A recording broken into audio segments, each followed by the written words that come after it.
அன்பு நேயர்களுக்கு கனிவான வணக்கம். ஓபிஎஸ்ஸால் நடுத்தெருவில் நிற்கும் அவரது ஆதரவாளர்கள். 18வது மக்களவைத் தேர்தலானது ஏப்ரல் மாதம் 19ஆம் தேதி தமிழகத்தில் ஒரே கட்டமாக நடைபெற்றது. இந்த தேர்தலில் திமுக தலைமையிலான கூட்டணி முன்பே முடிவாகிவிட்டது. அதிமுக தலைமையிலான கூட்டணி இறுதி வரை இழுபறியில் இருந்து தேமுதிக என்ற பெரிய கட்சி மட்டுமே அதிமுகவோடு கூட்டணி அமைத்தது. புதிய தமிழகம், எஸ்டிபிஐ என்ற இரு சிறிய கட்சிகள் மட்டுமே அந்த அணியில் அங்கம் வகித்தனர். இதேபோன்று பாரதிய ஜனதா கூட்டணியில் பாட்டாளி மக்கள் கட்சி, ஓபிஎஸ், டிடிவி தினகரனின் அமமுக, ஜான் பாண்டியனின் தமிழக மக்கள் முன்னேற்ற கழக கட்சி, ஐஜேகே கட்சி, புதிய நீதி கட்சிகள் அங்கம் வகித்தனர்.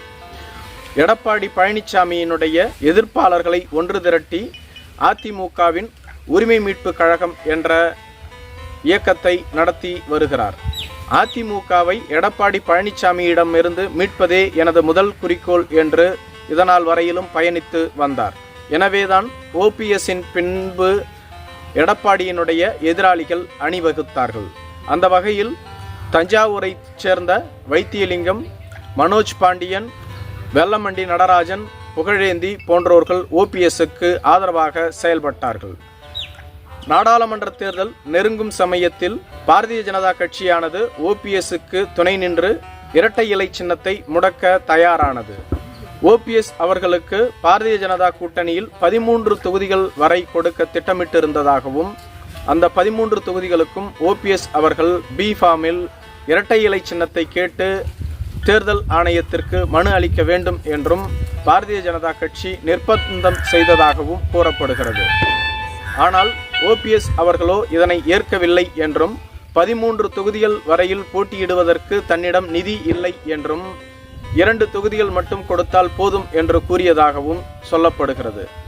இதனை கேட்டு வெறுத்து போன பாரதிய ஜனதா கட்சியின் தலைவரான அண்ணாமலை அவர்களோ 6 தொகுதிகளிலாவது போட்டியிடுங்கள் என்று கேட்டபோது அதையும் மறுத்துவிட்டு 2 தொகுதிகளில் வேண்டுமானால் போட்டியிடுகிறோம் என்று கூறியதாகவும், தேனி தொகுதி மட்டுமாவது கொடுங்கள், அதில் தனது மகன் ரவீந்திரகுமாரை நிறுத்துவதாகவும் சொன்னதாக கூறப்படுகிறது. இதனால் வெறுத்து போன அண்ணாமலை அவர்கள் இது பற்றி டிடிவி தினகரனிடம் பேசியபோது, டிடிவி தினகரன் தான் தேனியில் நின்றால் மட்டும்தான் வெற்றி பெற முடியும், அதேபோன்று ஓபிஎஸ் ராமநாதபுரத்தில் நின்றால் மட்டுமே வெற்றி பெற முடியும், ராமநாதபுரத்தில் அவரை தவிர்த்து வேறு எவர் நின்றாலும் வெற்றி பெற முடியாது என்று கூறியதாகவும், டிடிவி தினகரன் தனக்கு 3 தொகுதிகள் வரை வேண்டும் என்று கேட்டுக்கொண்டதாகவும், இதனால்தான் டிடிவி தினகரனுக்கு 3 தொகுதிகளை ஒதுக்கிய பாரதிய ஜனதா தலைமை ஆனது ஓ பன்னீர்செல்வத்திற்கு ஒரே ஒரு தொகுதியை மட்டும் ஒதுக்கியதாகவும் கூறப்படுகிறது. அதிமுகவின் இரட்டை இலை சின்னத்தை கேட்டு பெறுவார், இதனால் இரட்டை இலை சின்னத்தை முடக்கிவிடலாம் என்று எதிர்பார்த்த பாரதிய ஜனதா கட்சிக்கு இது மிகப்பெரிய இடியாக அமைந்தது.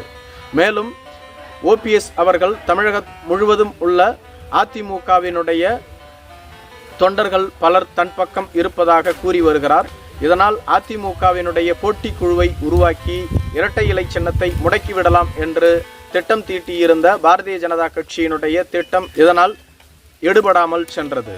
இது மட்டும் அல்லாமல் ராமநாதபுரம் தொகுதியை கேட்டு பெற்ற ஓபிஎஸ் அவர்கள் ராமநாதபுரம் தொகுதிக்கு கூட தனது ஆதரவாளர்களை முழுமையாக கொண்டு செல்லவில்லை என்றும், ராமநாதபுரம் தொகுதி களப்பணி ஆற்றுவதற்கு முழுமையாக தேர்தல் பணிக்குழுவை உருவாக்கவில்லை என்றும், ராமநாதபுரம் தொகுதிக்கு இவர் மட்டும் சென்று அங்கிருந்த தலைவர்களோடு பேசி தேர்தல் பணியை செய்தார் என்றும், ஓபிஎஸ்ஸுக்கு தளபதியாக செயல்பட்டு வந்த தஞ்சாவூர் வைத்திலிங்கம், விஹெச் மனோஜ் பாண்டியன், வெல்லமண்டி நடராஜன் போன்றவர்கள் கூட ராமநாதபுரம் தொகுதிக்கு சென்று முழுமையாக அவரோடு தேர்தல் பணியாற்றவில்லை என்றும், 2-3 நாட்களிலேயே அனைவரும் தங்களது சொந்த ஊருக்கு திரும்பிவிட்டார்கள் என்றும் கூறப்படுகிறது.